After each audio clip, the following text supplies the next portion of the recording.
नमस्कार, मैं रचना शर्मा चढ़ती कला डैम टीवी देख रहे सभी दर्शकों का स्वागत करती हूं। आप देख रहे हैं हरियाणा न्यूज। समाचारों की शुरुआत से पहले एक नजर आज की मुख्य सुर्खियों पर।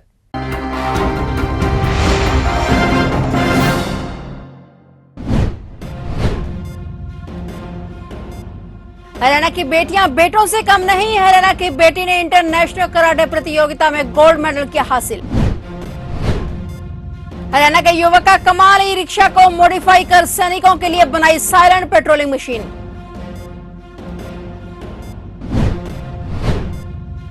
बरसात का मौसम आते ही स्वास्थ्य विभाग भी हुआ अलर्ट। बरसाती मौसम आने से बीमारियां बढ़ने का खतरा।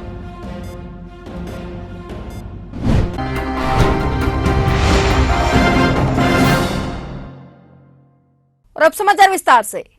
हरियाणा की बेटियां बेटों से कम नहीं हैं। प्रदेश की लड़कियों में जोश, जज्बा, हिम्मत, जुनून व कुछ कर गुजरने की क्षमता है। जहां हिसार जिले के गांव बनबोरी की दिव्या ने नेपाल में आयोजित ओपन इंटरनेशनल कराटे चैंपियनशिप में गोल्ड जीतकर देश व हरियाणा का नाम रोशन किया है। दिव्या ने नेपाल में गोल्ड मेडल जीतकर जो इतिहास रचने का काम किया है, इस पर दिव्या के परिजनों का कहना है कि आज के दौर में बेटियां बेटों से कम नहीं है। ऐसी बेटी को दिल से सलाम है। इससे पहले दिव्या नेशनल व राज्य स्तर पर आयोजित कराटे प्रतियोगिता में कई मेडल जीत चुकी हैं। कराटे खिलाड़ी दिव्या ने कहा कि नेपाल में इंटरनेशनल कराटे प्रतियोगिता में कंपटीशन काफी मुश्किल था, फिर भी उसने हिम्मत नहीं हारी और फाइनल मैच में नेपाल की खिलाड़ी को हराकर भारत देश के लिए गोल्ड मेडल जीता है। दिव्या ने बताया कि नेपाल से पहले वह नेशनल व इंटर राज्य स्तर पर कई प्रतियोगिताओं में हिस्सा लेकर मेडल हासिल कर चुकी है।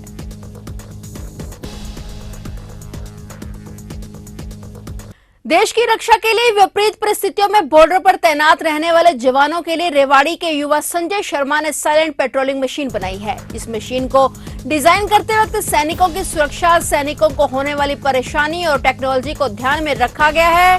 हालांकि इस मशीन में तकनीकी रूप से काफी कुछ जोड़ना भी बाकी है। संजय शर्मा इससे पहले एक ऐसा हेलमेट भी बना चुके हैं जिससे कि बिना हेलमेट लगाए आपकी बाइक स्टार्ट भी नहीं होगी। ई रिक्शा को मॉडिफाई करके साइलेंट पेट्रोलिंग मशीन का डेमो तैयार करने वाले संजय शर्मा रेवाड़ी के गांव तिहाड़ा के रहने वाले हैं, जो जयपुर से एमबीए कर रहे हैं और एक साधारण परिवार से संबंध रखते हैं। संजय ने कहा कि सरहद पर देश की सुरक्षा करने वाले हमारे सैनिक विपरीत परिस्थितियों में तैनात रहते हैं, जिनके लिए कुछ करने का हम सबका ही दायित्व बनता है। इसी सोच के साथ उसने साइलेंट पेट्रोलिंग मशीन को डिजाइन किया है ताकि सुरक्षा के साथ साथ हमारे जवान मौसम की मार से भी बच सकें। यह मशीन एक सॉफ्टवेयर से इस्तेमाल की जा सकती है, जिसके लिए एक मोबाइल ऐप को डिजाइन किया गया है, जिसके अंदर बैठकर ही जवान आसानी से पेट्रोलिंग कर पाएंगे।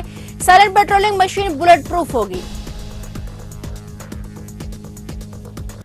टोहाना के गांव रत्ताखेड़ा में दलित समुदाय व गुरु गोबिंद सिंह गुरुद्वारा की कमेटी के बीच अंबेडकर भवन और गुरुद्वारा की जमीन को लेकर विवाद होने का मामला सामने आया है, जहां गांव रत्ताखेड़ा को पुलिस छावनी में तब्दील कर दिया गया। इस दौरान जिले से 5 डीएसपी शाकिर हुसैन, शुक्रपाल, अजायब सिंह के नेतृत्व में फतेहाबाद शहर थाना, सदर थाना, टोहाना शहर पुलिस व सदर पुलिस से सैकड़ों की संख्या में पुलिस कर्मचारी मौके पर पहुंच गए ताकि कोई अप्रिय घटना न हो। इस दौरान दलित पक्ष के व्यक्ति ने कहा कि वे पिछले लंबे समय से गुरुद्वारे के पास जगह पर कचरा डाल रहे हैं, लेकिन वहां दीवार डालकर दूसरे पक्ष के लोग कब्जा करने का प्रयास कर रहे हैं। उन्होंने कहा कि अम्बेडकर भवन के लिए जगह पंचायत द्वारा दी गई है, जिसके लिए कैबिनेट मंत्री देवेंद्र बबली ने 17 लाख रुपए की ग्रांट दी है और काम चल रहा है। जबकि इस बारे में दूसरे पक्ष गुरुद्वारा पक्ष के दत्तर सिंह ने कहा है कि अंबेडकर भवन के लोगों द्वारा पंचायत द्वारा दी गई जमीन से अधिक जगह पर कब्जा किया जा रहा है, जिसको लेकर पुलिस को शिकायत दी गई थी, लेकिन कोई कार्रवाई नहीं की गई। उन्होंने कहा कि कल जब वह अपने काम को निपटाने के बाद आ रहे थे तो उनके साथ मारपीट की गई, जिसके बाद पुलिस को बताया, लेकिन कोई सुनवाई नहीं की गई। फिलहाल गाँव को छावनी में तब्दील कर दिया गया है और प्रशासन दोनों पक्ष के लोगों के बीच समझौता करवाने के लिए प्रयास कर रहा है। मामला ये है जी, जो जाट पक्ष के लोग हैं जी, आज हमारे समाज के लोग जी जहाँ पर गोबर वगैरह घेरते हैं जी गुरुद्वारा के पास, वो जगह कवर करने लग रहे हैं जी, कब्जा कर रहे हैं उस जगह पे जी। तो अम्बेडकर भवन का क्या मामला है? अम्बेडकर भवन का तो कोई मामला नहीं है। जैसे ग्रांट आई हुई है जी विधायक के थ्रू जी, बबली के थ्रू जी, 17,39,000 रुपये के जी। ये ठेकेदार के थ्रू टेंडर उठा हुआ है जी। इसका 4 दीवारी का और डमरू इट्टों का जी। जो दूसरे पक्ष के लोग आरोप लगा रहे हैं कि जगह कब्जा किए जा रहे हैं, ये जगह का कोई कब्जा नहीं है। पंचायत ने हमें आज से 25-30 साल पहले जी दी हुई है जी, और जितनी जगह दी थी उतनी जगह हम कवर कर रहे हैं जी, क्योंकि ठेकेदार के थ्रू टेंडर उठा है जी। पिता ऐसे फरमाइश हुई है, उतनी जगह कवर हो रही है जी। क्या ये गुरुद्वारा पक्ष के लोग हैं वो भी यही बात कह रहे हैं कि जो जगह पंचायत ने दी है हमें, हाँ जी, उसी को कवर कर रहे हैं हम भी? नहीं जी, उसे वो तो आज का ताज़ा मैटर है जी, पीछे का कोई मैटर नहीं है जी। क्या पंचायत में वो जगह उनको नहीं दी हुई? नहीं जी, जो जिस जगह पे गुरुद्वारा बना हुआ है जी फिलहाल वही जगह पंचायत ने दी है जी। दो आज कब्जा कर रहे हैं ना जी, उस पंचायत ने कुछ नहीं दिया था, एक धक्का साई चल रही है जी। ये जगह पंचायत की है क्या? हाँ जी, सारी पंचायत की जगह जी, पंचायत ने जिसको जहाँ पे है दे रखी है जी। तो अब क्या मामला, क्या चाहते हैं? हम ये चाहते हैं कि हमारा काम शांतिपूर्वक तरीके से चलने दे, विवाद ना करो, और जो हमारी जगह वहाँ पर कब्जा कर रहे हैं हम प्रशासन से अपील करते हैं कि उसको छुड़वाने की कोशिश करें जी। ये मामला ये है जी, जो ये पंचायत की ज़मीन है, ये गांव ने कई साल पहले जो अपने रविदास मंदिर के लिए 100 बाई 80 की ज़मीन दी थी, तो ये आगे बढ़ते चले गए। ये गुरुद्वारा की कमेटी ने ये ज़मीन की डिमांड की, इनके आगे हाथ पैर जोड़े, इन्होंने नहीं दी। तो उसके बाद जी 1-2 याचिकाएं लगी, कोर्ट में लगी, पुलिस प्रशासन में भी लगी तो ये नहीं माने जी। इन्होंने स्पष्ट ये बोल दिया कि जब तक हमारे कैबिनेट मंत्री विकास एवं पंचायत मंत्री देवेंद्र सिंह बबली हैं तब तक हमें कोई नहीं रोक सकता। पुलिस प्रशासन को भी ये ऐसे बोले हम नहीं रुकेंगे। तो कल मेरे साथ इन्होंने हाथापाई की जी। ये देखो 30-35 आदमी, एक खरोंच लगी, मैं ट्रैक्टर पर था, खेत से आ रहा था। फिर कोर्ट में स्टे के लिए हम एप्लीकेशन लगा रखी है, उसके लिए हम वीडियो बना रहे थे, तो वीडियो बना के ट्रैक्टर से जा रहा था, इन्होंने मेरे साथ हाथापाई की। मैं पुलिस प्रशासन के पास गया, पुलिस प्रशासन के पास जोगेंद्र सिंह ASI ने SHO साहब के सामने यही कहा, भाई मंत्री ही इसको बनवा रहा है, मंत्री ही इसको ग्रांट दे रहा है, हम नहीं रोक सकते, हमारे पास कोई पावर नहीं है। तो फिर गांव ने डिसीजन लिया जी, जब पता चला गांव वालों ने कि ये ऐसे हाथापाई की है और वो काम नहीं रोक रहे हैं, तो गांव ने डिसीजन लिया ठीक है भाई वो अपना काम करें, हम अपना गुरुद्वारा के लिए काम करेंगे। दूसरा पक्ष कौन सा है? दूसरा पक्ष है जी अपने रविदास जी हैं जो उनमें से। तो क्या वो भी अपनी जगह बना रहे हैं, आप भी अपनी जगह बना रहे हैं, तो मामला किस तरह हो जाए? मामला कुछ नहीं जी, वो अपना बना रहे हैं, हम अपना बना रहे हैं, हम तो किसी को कुछ नहीं, वो रोक रहे हैं।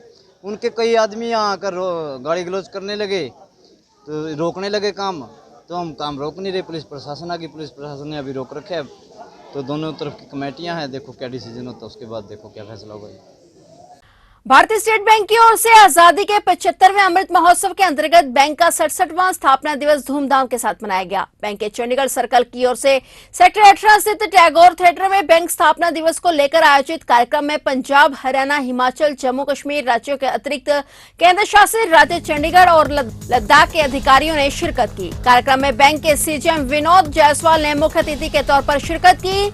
समारोह में पहुंचे महानुभावों ने कार्यक्रम की शुरुआत ज्योति प्रज्वलित करके की। इस अवसर पर बैंक कर्मचारियों की ओर से सांस्कृतिक कार्यक्रम पेश किए गए। कलाकारों ने अनेकता में एकता का संदेश देते हुए भारतीय संस्कृति की झलक पेश की, जिसने थिएटर में पहुंचे लोगों को मंत्रमुग्ध कर दिया। संबोधित करते हुए CGM विनोद जायसवाल ने बैंक के अधिकारियों को प्रतियोगिता के इस युग में SBI की बेहतर सेवा और ग्राहक संतुष्टि के लिए सफलता का मंत्र दिया। One thing I'll tell, that State Bank is a great organization. In the morning also, when we took pledge in LHO, I was discussing that whatever we are, whatever we have received, it's all due to State Bank. If we deduct State Bank from our lives, I think very little will be left. Whatever prestige, whatever respect we get in the society also, it is due to the State Bank. When I go to the airport, the special privileges I receive as a senior official of the State Bank, that is not due to Vinod Jaiswal, but due to Chief General Manager of Chandigarh Circle of State Bank of India.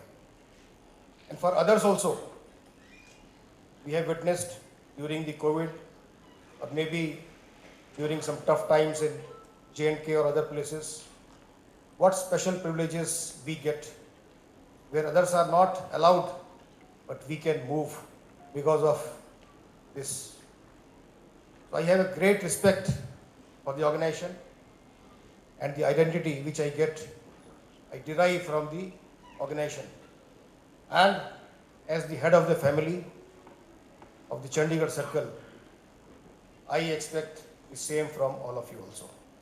Pre monsoon Karnal जिले में भी दस्तक दे चुका है और इस बार अच्छी बारिश होने की उम्मीद जताई जा रही है। यमुना में जलस्तर बढ़ने की आशंका के साथ ही करनाल जिला प्रशासन हरकत में आ गया है और बाढ़ की संभावनाओं को ध्यान में रखते हुए उससे निपटने के लिए सभी तैयारियां पूरी कर ली गई हैं। सिंचाई विभाग के कार्यकारी अभियंता नवतेज सिंह ने बताया कि संभावित बाढ़ से बचाव को लेकर जिला मुख्यालय पर कंट्रोल रूम स्थापित कर दिया गया है। बरसात सामान्य से अधिक होती है तो यमुना नदी के आसपास के क्षेत्र में बाढ़ आने की संभावना बनी रहती है, इसलिए समय रहते ही आसपास के गांवों के निवासियों को चौकस रहने के निर्देश जारी किए हैं। उन्होंने कहा कि करनाल जिले में यमुना नदी के किनारों की मरम्मत और स्टड के निर्माण का कार्य भी पूरा कर लिया गया है। इसके अलावा जिले में सभी नहरों और ड्रेनों की सफाई का कार्य भी पूरा किया जा चुका है। हमने जैसे रिवर यमुना का मामला है, रिवर यमुना में जहाँ जहाँ रिक्वायरमेंट थी उस हिसाब से हमने जैसे लालूपुरा में बिल्कुल जो है फ्लो पिछले जो लो फ्लड आया तो उसमें बिल्कुल इसके पास में आ गया था बंद के, तो वहाँ पे हमने 8 स्टड्स का प्रोविज़न करा है। वहाँ बिल्कुल 90 डिग्री पे फ्लो आता है, तो नए 8 स्टड्स बन चुके हैं वहाँ पे। और जो कुंडा कला कम्प्लेक्स है हमारा, वहाँ पे हमारे जो लो फ्लड की वजह से, जब एरोजन सबसे ज़्यादा लो फ्लड में होती है तो एरोजन की वजह से हमारा जो लॉन्चिंग एप्रन था वो लॉन्च हो गया था, तो उसकी रिपेयर करी है। 8 स्टड्स की वहाँ पे हमने रिपेयर करी है कुंडा कला में। और यमुना में जो भी फ्लड आएगा उसको हम टैकल करने के लिए बिल्कुल तैयार हैं। तो जो भी रिवर यमुना के बंद के साथ लगते लगते गाँव हैं वो संवेदनशील हैं, और ऐसे हमारे जो कुछ गाँव जो है रिवर यमुना के अंदर हैं तो उनको हम ऑलरेडी पहले ही अलर्ट कर देते हैं कि सो दैट कि वो लोग अगर जैसे हमारे पास फ्लड आने की जो इंटीमेशन होती है वो अप्रॉक्सीमेटली 3 to 4 डेज़ 3 से 4 दिन पहले हमारे पास आ जाती है। तो उसको हम जैसे हमारे पास इंटीमेशन आ जाती है हम डिस्ट्रिक्ट एडमिनिस्ट्रेशन को पहले ही बता देते हैं, प्रशासन उसके हिसाब से अलर्ट हो जाता है और उन लोगों को पहले ही रेस्क्यू कर लिया जाता है। दिल्ली एनसीआर में हुई बरसात के चलते जहां दिल्ली पूरी तरह से लबालब नजर आई तो वहीं फरीदाबाद में भी कुछ ऐसा ही नजारा देखने को मिला, जहां ओल्ड फरीदाबाद रेलवे अंडरब्रिज के नीचे बरसाती पानी जमा होने के चलते वाहन फंस गए और वाहन चालक अपने अपने बंद पड़े वाहनों को धक्का मारते नजर आए। वहीं इस जमा पानी में स्कूल बस फंसकर बंद हो गई तो गनीमत रही कि स्कूल बस में बच्चे नहीं थे, अन्यथा कोई बड़ा हादसा हो सकता था। बारिश के दिन तो इतना पानी भर जाता है, बंदा पैदल नहीं निकल सकता, गाड़ी की तो दूर की बात है। तो लोगों की गाड़ियाँ खराब हुई पड़ी हैं, बस कहीं ना कहीं बीच में फंसी पड़ी है, क्या कहेंगे इसको लेकर? अब देखो हम तो कुछ कर नहीं सकते, गवर्नमेंट का हाल अब देख ही सकते हो आप खुद देख लो, वीडियो में दिखाओ, बस इतनी फंसी पड़ी है। किसकी लापरवाही मानते हो इस तरह से जो जल भराव बना पड़ा है, किस कारण से बना पड़ा है? पानी की निकासी नहीं है, क्या वजह? एक तो ये यहाँ पर मेंटेनेंस ही खराब है, ये रोड का वगैरह का सारा जो पुल वगैरह जो बना रखा है, सिस्टम की निकासी प्रॉपर नहीं है, प्रॉपर नहीं है। हाँ, ये पानी यहाँ से निकलेगा नहीं तो फिर तो क्या कहना चाहेंगे प्रशासन के लिए, क्या कहना चाहेंगे जिस तरह से लोगों की गाड़ी खराब हो रही है, क्या कहेंगे? प्रशासन से तो ये कहूँगा सर, जहाँ से जितना जल्दी हो सके ये ठीक कराएं, जिससे लोगों को परेशानी ना हो आगे। काफी दिक्कतें आ रही हैं। बरसात का मौसम आते ही स्वास्थ्य विभाग भी अलर्ट हो गया है। पहले भीषण गर्मी और अब बरसाती मौसम आने से बीमारियां बढ़ने का खतरा बढ़ गया है, जिसके चलते नागरिक अस्पताल में मरीजों की संख्या भी बढ़ने लगी है। स्वास्थ्य विभाग ने बताया कि अस्पताल में अच्छी सुविधा और अच्छे डॉक्टर्स की वजह से दूसरे जिलों से भी मरीज यहां इलाज करवाने के लिए आ रहे हैं। वहीं डॉक्टर चित्रा ने लोगों से खुद ही सतर्क रहने की सलाह दी। देखिए, जो बरसाती मौसम है, जैसा कि हम देख रहे हैं कि आजकल बहुत बरसात है और जो तैयारियां हैं वो हेल्थ सेक्टर की तरफ से तो हमेशा ही रहती हैं। जैसे ही तकलीफ़ आती है तो उसको कैसे हमने कम्बैट करना है उसके लिए तो हम हमेशा तैयार ही रहते हैं।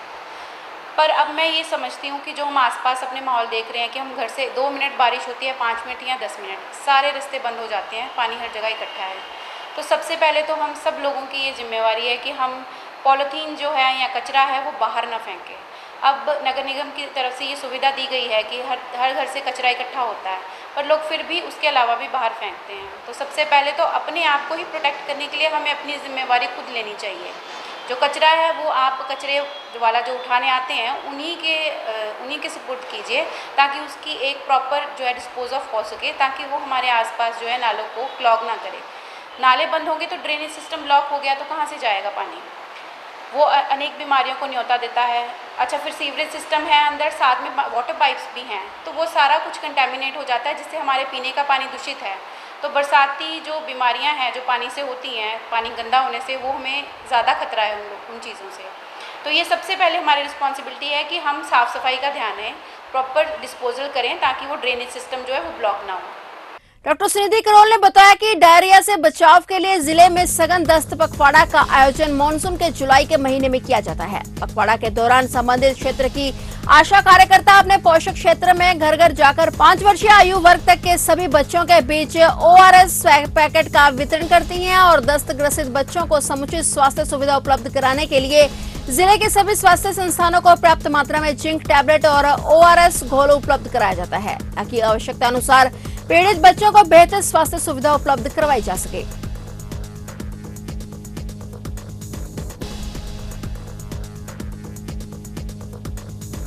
पुंडरी हल्के के गांव पाई के सरकारी प्राइमरी संस्कृति मॉडल स्कूल में मिट्टी के ढेर लगे हुए हैं जिससे बच्चे और अध्यापक परेशान हो रहे हैं। स्कूल में जो शौचालय बनाए गए हैं उनके सामने भी मिट्टी के ढेर लगे हुए हैं।